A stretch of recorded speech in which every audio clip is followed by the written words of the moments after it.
United States of America, and also had the background of being a prosecutor or assistant district attorney, as the term was applied early in my career in New York City. As perfect as we hope our judicial systems are, the reality is quite different.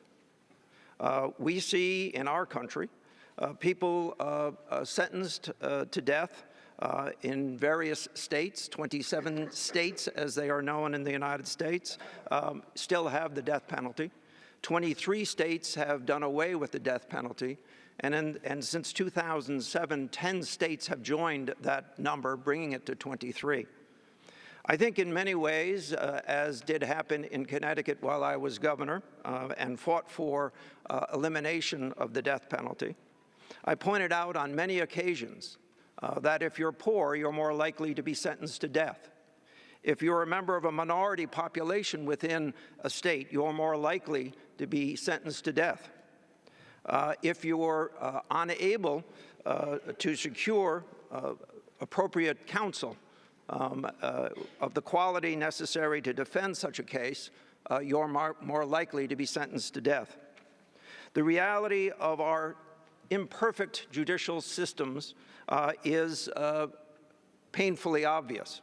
Having said that, progress is being made on a worldwide basis, and even in my own nation, progress has been made. For instance, President Biden, as his term as president was coming to an end, commuted 37 out of 40 federal sentences to death. And the 3 that remained were quite extreme, and he did not feel that he should do that in those cases. Again, as I mentioned, 10 states have added to ending the death penalty, and it is taken into account, I think, in each of those states during debates with respect to maintaining or doing away with the death penalty, that mistakes have happened all too often. Also, that there is a racial context in many of our states that have led to more minority individuals being sentenced to death. This is not acceptable in the United States, or should not be acceptable in the United States or any other state or nation across the globe. As we continue to fight and make progress across our states and in our nation, we should celebrate that a number of governors have also taken the step to commute death penalties.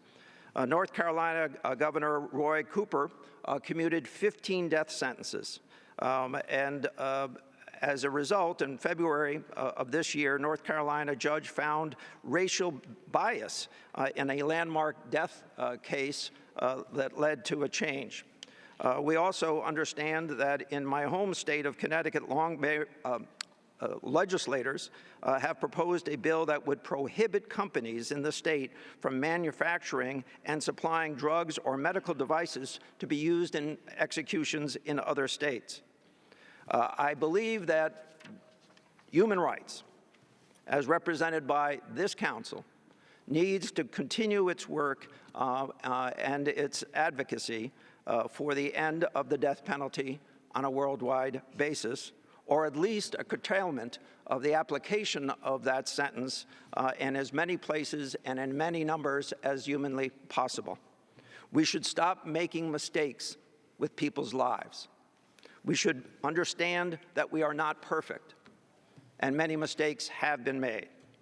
And we should stand with the belief that putting individuals to death in this way and understanding the difficulties of assuring that truth and justice is being done should lead us in our advocacy to end the death penalty.